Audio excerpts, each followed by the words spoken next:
Da, ali sad sam se sjetila što sam htjela reći, nadam se da naši gledatelji ponekad čuju Dominika u pozadini i slažu se s njegovim izjavama ili komentarima, kao da su svjesni toga. Ja sam sad malo gledala u kameru kao probijam zid.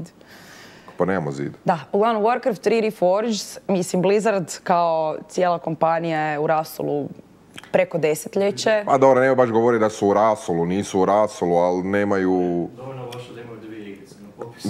To je istina, da. Čak su 2 igre na popisu iz našeg divnog Blizzard Entertainmenta. Ne bih rekao da su u i vidim kako propada. Nisu u rasulu, ali... Žive na staroj slavi? Da.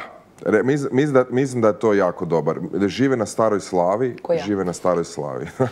Pa ne, pa ti imaš novu slavu. Nova slava, ne, ali kaže stara slava kad govori kao moja doba igre su mi bile lakše, prelazila sam bez vodiča i čitanja na internetu. Ja, sam trebaš više igrat. Starimo. Ne, sam trebaš više igrat. Okay. Trebaš manje ići po večerama za 5 i onak, kao joj ne želim se javno... Sramotit? Ne sramotit, nego ne želim se javno isticati, želim biti doma i igrati svoje čudne, obskurne kineske indie igre. A mogu to raditi tako dok si na večeri za 5? Ne, to smo obavili jednom za svakda. A nećeš se vraćati više u večeri za 5? Da će me zvati ponovo. Jel bi išla u 3, 2, 1 kuhaj? Jel to što ja bi zapravo išla na sve ove kulinarske emisije gdje... Jedeš. Naravno. Mislim, bilo bi suludo da ne prihvaćaš hranu besplatno ili da ne moraš sam kuhat. Stvarno ljudi. Ali voljela bi da napravi onaj koncept emisija gdje ljudi ni iz čega, iz nule zapravo uče da postanu dobri. Jer ono za Masterchef, Hell's Kitchen, na Jamie Oliver. Da napravi takvu verziju toga. Ili obrnuta verzija života na vagi gdje mršavi ljudi trebaju dobiti kvalitetnu kilažu. Znači ovak sam kad je rekla ono kao mršva verzija života na vagi, sam ovak kao da poleti boca. Oprosti, to je druga strana iste kovanice. Šta? Da mršavi ljudi? Mršavim ljudima je isto teško kvalitetno dobiti na težini. Zašto bi trebao dobiti, osim ako nemaš nekakav eating disorder, zašto bi trebao dobiti na težini? Pozitivno ako imaš manje kila nego ako imaš više kila. Launch Warcraft 3 Reforged. Hvala ti. Nažalost, priznaću to, upecao sam se u Nininu mrežu i ovih svih njenih teorija i zaboravio sam da smo došli ovdje pričati o igrama. Uglavnom, dobro je da imaš manje kila nego da imaš više kila.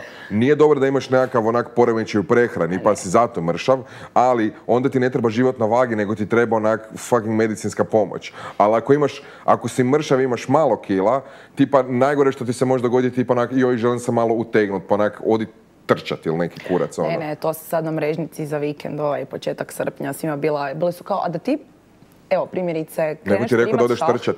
I Fren je rekao da ode trčati jer su oni trče, pa sam bacila onu foru šta, prešli ste 30 i sad ste našli novi način razonode, ili planinarenje ili trčanje, pa nije dobro fora prošla. Nije dobro.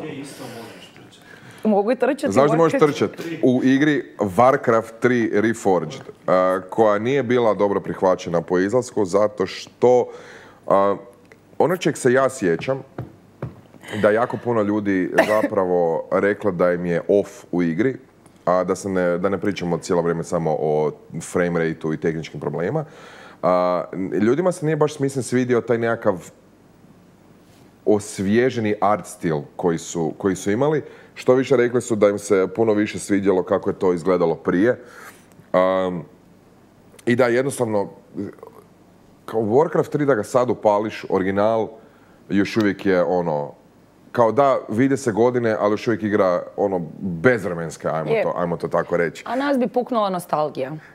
Vratite nazad u razdoblje osnovne škole ili srednje. Da. Ovisno kad ste to igrali. Ili ako si jedan moj kolega s faksa, prijatelj, onda to igra za vrijeme predavanja. Kao pokušavaš slušati predavanje, Fred samo na laptopu ima bilješke. Fred igra jebeni Warcraft 3. Da, i samo na kao slušam predavanje svak. Je. Anyway, Warcraft 3